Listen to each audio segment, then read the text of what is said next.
Welcome back సుమా TV kitchen. అందరూ ఎలా ఉన్నారు? ఎప్పుడైనా ఆవకాయ చికెన్ బిర్యానీ దమ్ బిర్యానీ ట్రై చేశారా?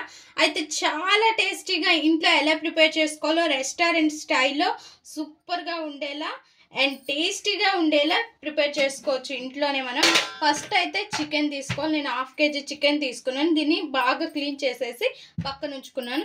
ఇప్పుడు దీని మసాలా కోసమని ధనియాలు అండ్ జీలకర్ర, బిర్యానీ పువ్వు అండ్ మొగ్గ, చెక్క అన్నీ కూడా తీసేసుకొని, జాజికాయ చిన్నది వేసుకొని, ఇంక ఇవన్నీ కూడా అన్నీ కూడా కొట్టేయకండి, ఇందులో కొంచెమే తీసుకోండి.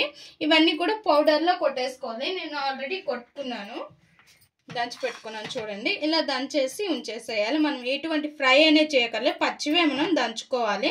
నేనైతే మిక్సీలో వేయలేదు, దంచేసుకున్నాను. సో ఇంక పక్కన తీసుకుందాం. ఇంకా చికెన్ తీసుకుందాం. ఇందులో ఇంకా ఈ చికెన్ తీసుకొని ఇందులో ఫ్రైడ్ ఆనియన్స్ వేసుకోవాలి. ఫ్రైడ్ ఆనియన్స్ వేసుకున్నాక మనం దంచి ఉంచుకున్న మసాలా కూడా వేసేసుకోవాలి. మసాలా కొద్దిగా ఉంచుకోండి అండ్ మొత్తం వేసేయకండి, ఎందుకంటే ఘాట్ ఎక్కువ అయిపోతుంది.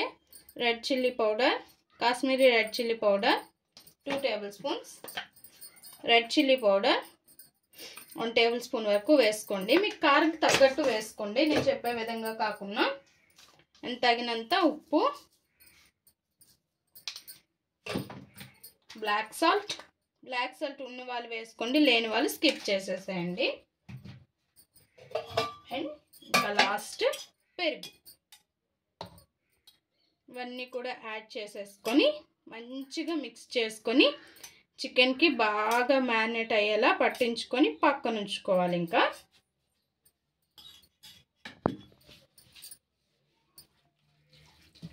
నేను పెరుగు కూడా ప్యాకెట్ పెరుగు తీసుకోలేదు, మంచిగా బర్రెపాలు తీసుకొని మంచిగా పెరుగు పెట్టుకొని తీసుకున్నాను. నాకైతే బాగా వస్తుంది పెరుగు, చాలా బాగుంటుంది కూడా. సో ఇవన్నీ కూడా వీటికి పట్టేలా పెట్టేసుకొని 1 నిమిషం పాటు పక్కన ఉంచుకుందాం దీన్ని. స్టవ్ పైన బిర్యానీ టబ్ పెట్టుకొని ఇందులో ఆయిల్ వేసుకోవాలి. ఆయిల్ సరిపడినంత వేసుకోండి. ఇందులోనే 1 టేబుల్ స్పూన్ వరకు నెయ్యి వేసుకోండి. నెయ్యి లేని వాళ్ళు స్కిప్ చేసేసేయండి, అదేం అంత ఇంపార్టెంట్ కాదు. సో టేస్ట్ అయితే బాగుంటుందని చెప్పి నేను వేసుకోమంటున్నాను అంతేనే. సో 1 టేబుల్ స్పూన్ వేసుకున్నాను.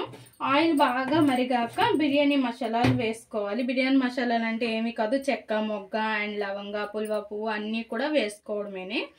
సో కొద్దిగా ఆయిల్ వేడెక్కినాక ఇవన్నీ కూడా వేసేసేయండి.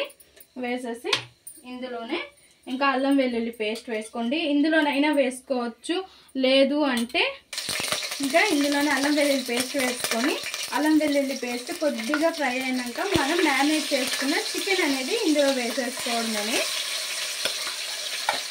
సో మొత్తం చికెన్ వేసుకోవాలి. వేసుకొని ఇంకా ఇందులో వాటర్ వేసుకోవాలి.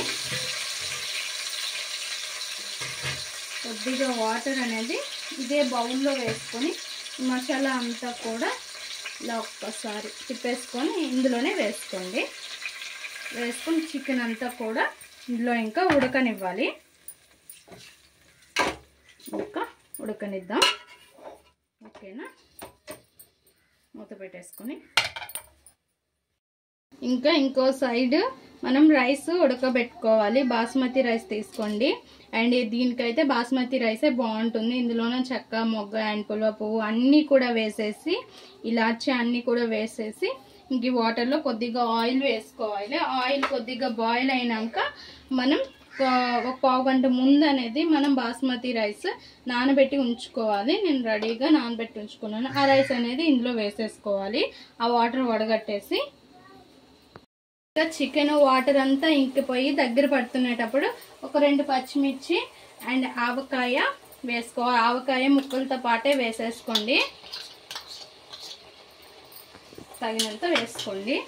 ఎక్కువ ఇష్టపడే వాళ్ళు ఎక్కువ వేసుకోండి, తక్కువ ఇష్టపడే వాళ్ళు తక్కువ వేసుకోండి. ఆవకాయ చూసారుగా మంచి టేస్ట్ అండ్ మంచి కలర్తో అద్దరిపోతుంది ఆవకాయ చికెన్ దమ్ బిర్యానీ. సూపర్ అంటే సూపర్గా ఉంటుంది. ఆయిల్ చూసారా ఎలా తేలిందో, ఇలా అనమాట తేలాలి. తేలినాక మనం ఇంకా స్టవ్ ఆఫ్ చేసేసి ఈ చికెన్ని మూత పెట్టి ఇలా ఉంచేసేయాలి రైస్ ఉడికేంత వరకు. వాటర్ చూడండి ఫ్రెండ్స్, ఇలా బాయిల్ అయ్యేటప్పుడు మనం బాస్మతి రైస్ నానబెట్టుకున్న రైస్ అనేది ఇందులో వేసుకోవాలి. నెమ్మదిగా వేసుకోండి, చేతి మీదకి తులుతుంది. ఎందుకంటే నాకు కాల్చుకోవడం బాగా అలవాటు, అప్పుడప్పుడు కాలుతూ ఉంటాయి, అందుకోసమని జాగ్రత్తగా వేసుకోవాలి. కాలితే మళ్ళీ మా ఆయన తిడతా ఉంటాడు, కాల్చుకుంటా ఉంటామని చెప్పి. సో ఇంకా ఇందులో తగినంత సాల్ట్ వేసుకొని మిక్స్ చేసి రైస్ ఉడికేంత వరకు ఉంచుకోవాలి. ఇంకా రైస్ ఉడికింది ఫ్రెండ్స్, ఇంకా స్టవ్ ఆఫ్ చేసేసి ఈ రైస్ అన్నమాట మనం చికెన్లో వేసుకోవాలి. ఇంకా చికెన్లో వేసుకుందాం.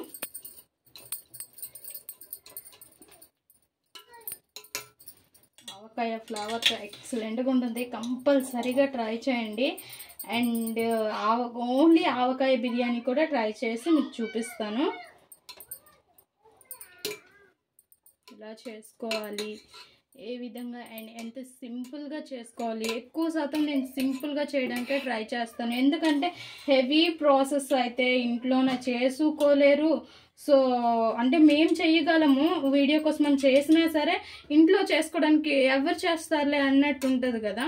సో అందుకోసమని నేను కొంచెం సింపుల్గానే ట్రై చేస్తాను ఎక్కువ శాతం.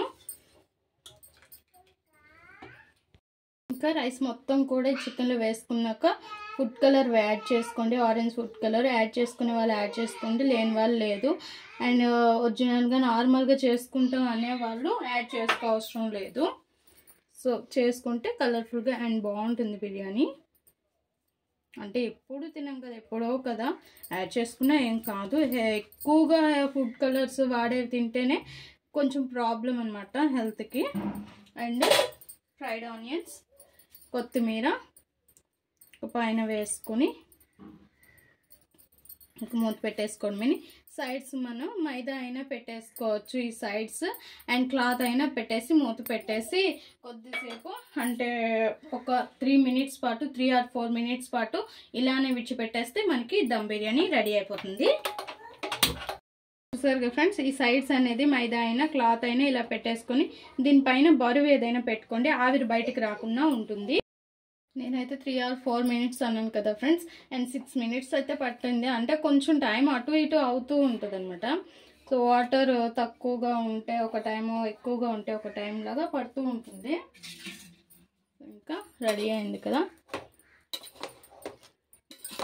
కాలిపోతుంది. ఇంకా మొత్తం బిర్యానీ అంతా కూడా కిందనున్న మసాలా పట్టేసేలా చూసుకొని ఇంకొక సర్వింగ్ ప్లేట్లోకి తీసుకుందామా. సరిగా ఫ్రెండ్స్, మన ఆవకాయ చికెన్ దమ్ బిర్యానీ రెడీ అయిపోయింది. చాలా సింపుల్గా అండ్ చాలా టేస్టీగా ఉంటుంది. అండ్ బ్యాచిలర్స్ అయితే కంపల్సరీగా చేయండి, వాళ్ళకి చాలా సింపుల్ ఇలా ప్రిపేర్ చేసుకోండి. అండ్ టేస్ట్ అయితే అసలు చెప్పనవసరమే లేదు, ఎక్సలెంట్గా ఉంటుంది. మా ఈ వీడియో కనుక మీకు నచ్చినట్లయితే లైక్ చేయండి, షేర్ చేయండి, మా ఛానల్ని సబ్స్క్రైబ్ చేసుకోండి. Please friends, like, share, subscribe more videos.